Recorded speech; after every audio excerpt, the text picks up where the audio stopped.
بسم اللہ الرحمن الرحیم۔ السلام علیکم ورحمۃ اللہ وبرکاتہ۔ معزز طلباء کرام، آپ سب کیسے ہیں؟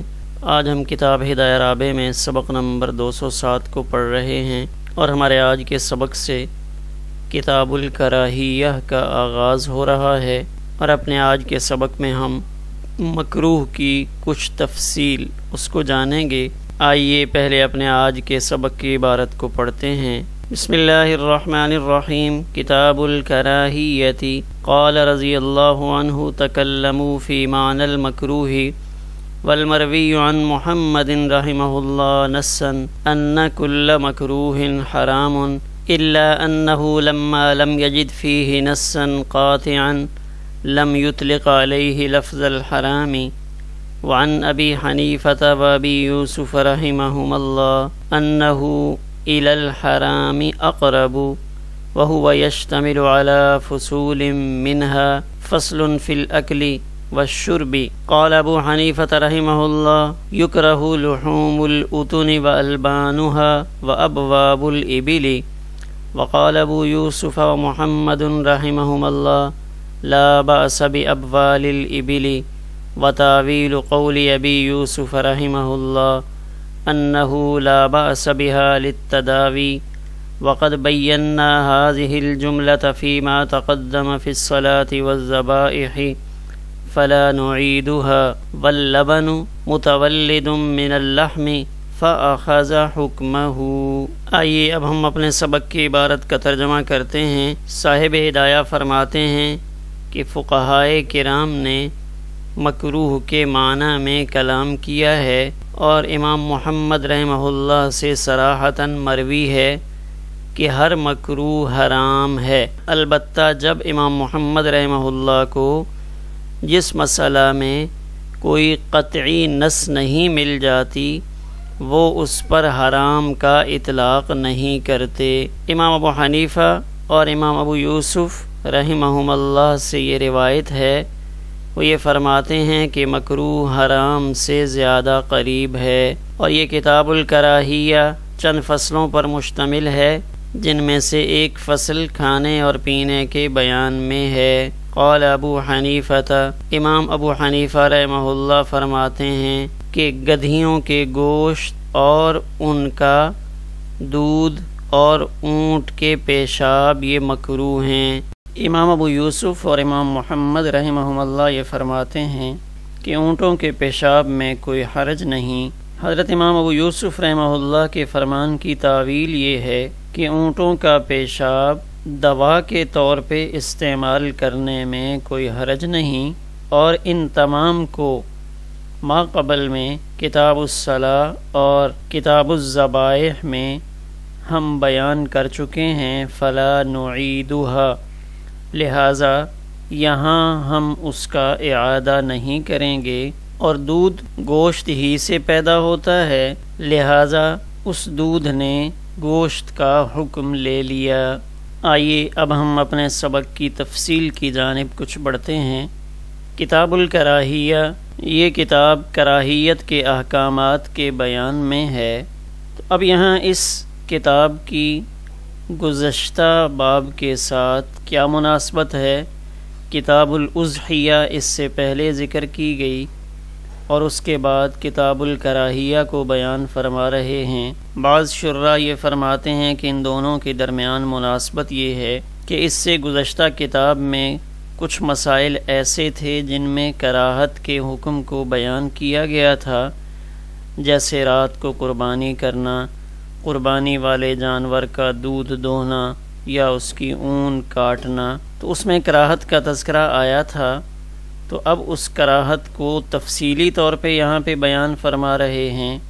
یہ وجہ جو ذکر کی گئی، علامہ عینی نے اس کو رد کر دیا اور یہ فرمایا کہ ایسا تو پوری کتاب میں ہوتا چلا آ رہا ہے، یہ صرف کتاب الاضحیہ کی تخصیص نہیں، بلکہ بہترین مناسبت یہ ہو سکتی ہے کہ ذبائح اور اضحیہ کے مسائل عام طور سے آثار و روایات سے ثابت ہیں، اسی طرح کراہیت کے مسائل بھی عام طور پہ سنت اور آثار سے ثابت ہوتے ہیں۔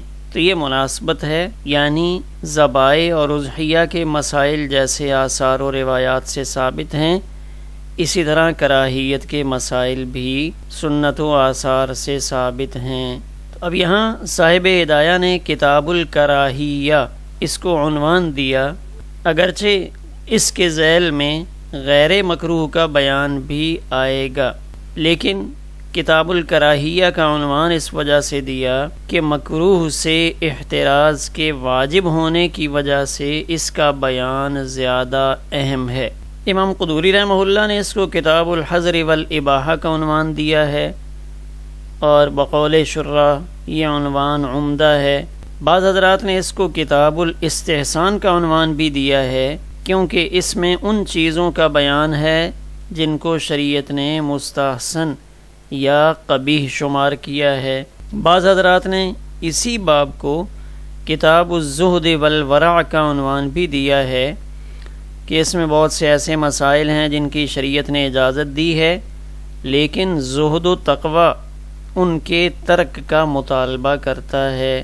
تحفہ اور خانیہ میں کتاب الحظر والاباحہ کا عنوان ہے، جامع صغیر اور ہدایہ میں کتاب الکراہیہ کا عنوان ہے، مبسوط اور ذخیرہ میں استحسان کا بیان ہے۔ تو اب ہم نے اس کتاب الکراہیہ کے نام سے متعلق تو کچھ جان لیا، لیکن کراہیت جس کو ہم مکروہ کے معنی میں لیتے ہیں، اس کی کچھ تفصیل اس کی ضرورت ہے، تو آئیے ہم اس تفصیل کو دیکھتے ہیں۔ عبارت کی تشریح میں جانے سے پہلے کچھ اہم چیزیں ہیں جن کو پہلے سمجھنا ضروری ہے۔ احکامات شریعت کی کچھ تفصیل۔ تو ہمارے ہاں چونکہ احکامات شرعیہ کے بیان میں حلال اور حرام یہ دو لفظ تو مشہور ہیں، لیکن ان کے ساتھ ایک لفظ مکروہ یہ کثرت سے استعمال ہوتا ہے۔ لیکن مکروہ کی حقیقت کیا ہے؟ تو عوام الناس اس کے شرعی مفہوم کو اچھی طرح نہیں جانتی۔ یہی وجہ ہے کہ بسا اوقات لوگ مکروہ کی حقیقت اور تعریف اور اس کے ثبوت سے متعلق سوال کرتے ہیں، اور بعض دفعہ ایسا ہوتا ہے کہ لوگ یہ سمجھتے ہیں کہ شاید یہ مکروہ کا لفظ شریعت میں تو نہیں ہے، یعنی قرآن و حدیث میں نہیں ہے، فقہا نے اس کو ایجاد کیا ہے۔ اس لیے اس سے متعلق بنیادی طور پہ کچھ چیزیں ذہن میں رکھنی چاہیے۔ شریعت کے احکام بنیادی طور پر دو قسم کے ہیں۔ ایک قسم کا نام ہے مامورات۔ مامورات ان احکامات کو کہا جاتا ہے جن میں کسی کام کے کرنے کا حکم دیا گیا ہو، تو یہ مامورات ہیں۔ دوسرے منہیات، ان احکامات کو کہتے ہیں جن میں کسی کام سے بچنے کا حکم دیا گیا ہو کہ یہ کام آپ نے نہیں کرنے۔ اب احکامات چاہے وہ مامورات ہوں چاہے وہ منہیات ہوں، درجات اور مراتب کے لحاظ سے یکساں نہیں، یعنی سب ایک جیسے نہیں ہوتے۔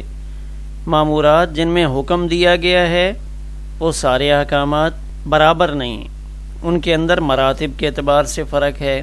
اسی طرح منہیات جن کاموں سے منع کیا گیا ہے ان کے اندر بھی درجات ہیں۔ تو احکام کی مذکورہ درجہ بندی یہ فقہائے کرام نے از خود نہیں کی، بلکہ نصوص سے اس کا ثبوت ملتا ہے، اور اس درجہ بندی کا مقصد امت کے لیے عمل کے لحاظ سے آسانی اور سہولت پیدا کرنا ہے۔ کیونکہ ظاہر ہے اگر شریعت کے تمام احکام ایک ہی درجہ کے ہوتے تو امت کے لیے ان کی بجا آوری آسان نہ ہوتی، سارے لوگ ان کو آسانی سے پورا نہ کر سکتے۔ اس لیے ان کو مختلف درجات میں تقسیم کیا گیا تاکہ ان پر عمل کرنے میں سہولت اور آسانی ہو۔ چونکہ عمل کے لیے اولاً ان کی پہچان ضروری ہے، اور مجموعی لحاظ سے امت کے لیے احکام کے مذکورہ مراتب اور درجات کو پہچاننا ایک مشکل کام تھا کہ ہر بندہ وہ یہ سمجھ سکے کہ مامورات منہیات کیا ہیں، اور پھر مامورات کے اندر مراتب کون سے ہیں، منہیات کے مراتب کون سے ہیں۔ تو اس لیے فقہائے کرام نے نصوص میں غور و فکر کر کے احکام کی ان اقسام و درجات میں سے ہر ایک قسم اور درجہ کے لیے ایک نام اور اصطلاح مقرر کر دی تاکہ امت کے لیے ان کی پہچان میں اور پھر ان پر عمل کرنے میں کوئی مشکل پیش نہ آئے۔ چنانچہ جیسے ہم جانتے ہیں فرض، واجب، سنت، مستحب وغیرہ یہ اصطلاحات فقہائے کرام نے نصوص میں غور و فکر کر کے بیان کی ہیں، جس کی وجہ سے آج امت کے لیے یہ معاملات آسان ہو گئے۔ تو احکامات کی انہی اقسام میں سے ایک قسم وہ ہے جس کو فقہائے کرام نے مکروہ کا نام دیا ہے۔ اب شریعت کے احکامات، ان میں دو چیزیں تو بہت واضح ہیں، حرام اور حلال۔ بعض چیزیں ایسی ہیں جن کی ممانعت نص قطعی سے واضح طور پہ ثابت ہے، ایسی چیزوں کو حرام کہتے ہیں۔ بعض چیزیں ایسی ہیں جن کی اجازت نص قطعی سے واضح طور پہ ثابت ہے یا ان کی ممانعت کسی نص سے ثابت نہیں ہے، ایسی چیزوں کو حلال کہا جاتا ہے۔ بعض چیزیں ایسی ہیں جن کے متعلق اجازت اور ممانعت دونوں جانب کے دلائل موجود ہیں، جن کی بنا پر ان کو مکمل طور پہ نہ تو حلال کہا جا سکتا ہے اور نہ حرام کہا جا سکتا ہے۔ تو جو چیز اس قسم کی قبیل سے ہوگی اس کو فقہا کی اصطلاح میں مکروہ کا نام دیا گیا ہے۔ تو گویا کہ پتہ چلا کہ مکروہ ان چیزوں کو کہا جاتا ہے جن کے متعلق اجازت اور ممانعت دونوں جانب کے دلائل موجود ہوں، اور اس وجہ سے وہ مکمل طور پہ حلال یا حرام اشیاء کی فہرست میں شامل نہ ہوں۔ چونکہ ایسی چیز شریعت کی نظر میں حرام تو نہیں ہوتی لیکن ناپسندیدہ ضرور ہوتی ہے، اس لیے فقہائے کرام نے ان اشیاء کے لیے مکروہ کا لفظ ذکر کیا۔ مکروہ لغوی اعتبار سے ناپسندیدہ کو کہتے ہیں۔ اب ہم یہ جانیں کہ مکروہ کا ثبوت کہاں سے؟ کیا فقہائے کرام نے اپنی طرف سے یہ اصطلاح مقرر کی یا اس پر کوئی دلیل بھی ان کے پاس موجود ہے؟ دو احادیث مبارکہ مکروہ کی تفصیل کے اندر ذکر کی جاتی ہیں۔ ان میں سے پہلی حدیث حضرت نعمان ابن بشیر رضی اللہ تعالی عنہ کی روایت ہے، جس میں نبی کریم صلی اللہ علیہ وسلم کا یہ فرمان موجود ہے: الحلال بین والحرام بین وبینہما مشتبہات لا یعلمہن کثیر من الناس۔ مشکات المصابیح باب الکسب وطلب الحلال، قدیمی کتب خانے والے چھاپے میں صفحہ نمبر 241 پر یہ حدیث مبارکہ موجود ہے۔ حضرت نعمان ابن بشیر رضی اللہ تعالیٰ عنہ روایت فرماتے ہیں کہ رسول اللہ صلی اللہ علیہ وسلم نے ارشاد فرمایا: حلال ظاہر ہے اور حرام ظاہر ہے، اور ان دونوں کے درمیان مشتبہ چیزیں ہیں جن کو بہت سے لوگ نہیں جانتے۔ تو اس حدیث مبارکہ میں اشیاء کے حکم کے اعتبار سے تینوں قسموں کا بیان ہے، یعنی حرام، حلال اور مکروہ۔ تو اب تیسری قسم کی اشیاء، ان میں چونکہ اجازت اور ممانعت دونوں جانب کے دلائل موجود ہوتے ہیں، اس وجہ سے ان کو حلال یا حرام کہنے میں اشتباہ ہو جاتا ہے، اس لیے حدیث مبارکہ میں ان کے لیے متشابہات کا لفظ ذکر کیا گیا۔ فقہائے کرام اس قسم کی اشیاء کو فقہی اصطلاح میں مکروہات کہتے ہیں، لہذا مذکورہ حدیث مبارکہ میں مکروہ کا ثبوت واضح طور پہ معلوم ہوتا ہے۔ اب اس حدیث مبارکہ کی تشریح میں شراح نے لکھا ہے کہ کچھ چیزیں ایسی ہیں، یعنی پہلی قسم واضح حلال کی ہے جس کی حلت میں کوئی اخفا نہیں ہوتا، جیسے روٹی، میوہ جات، پھل۔ اس کے علاوہ کھانے پینے کی اور اشیاء، اسی طرح بات چیت کرنا، دیکھنا، نکاح کرنا، چلنا، یہ ساری چیزیں حلال کے دائرے میں آتی ہیں۔ اور کچھ واضح طور پہ حرام ہیں، جیسے شراب، خنزیر، مردار، بہنے والا خون، زنا، جھوٹ، غیبت، چغل خوری، بے ریش اجنبی عورت کو دیکھنا، اس طرح کے دوسرے اعمال۔ اور تیسری قسم متشابہ کی ہے، متشابہ جس میں دونوں یعنی حلت و حرمت کا احتمال موجود ہو، چنانچہ وہ دیکھنے والے پر مشتبہ ہو جاتا ہے۔ اسی وجہ سے حدیث مبارکہ میں یہ الفاظ نقل کیے گئے، لا یعلمہن کثیر من الناس۔ دوسری روایت ترمذی شریف میں موجود ہے، عن ابن عمر رضی اللہ تعالی عنہما ان النبی صلی اللہ علیہ وسلم سئل عن الذب فقال لا آکلہ ولا احرمہ۔ حضرت عبداللہ ابن عمر رضی اللہ تعالی عنہ فرماتے ہیں کہ نبی کریم صلی اللہ علیہ وسلم سے گوہ کے متعلق پوچھا گیا تو آپ نے ارشاد فرمایا، نہ تو میں اس کو کھاتا ہوں اور نہ اس کو حرام کرتا ہوں۔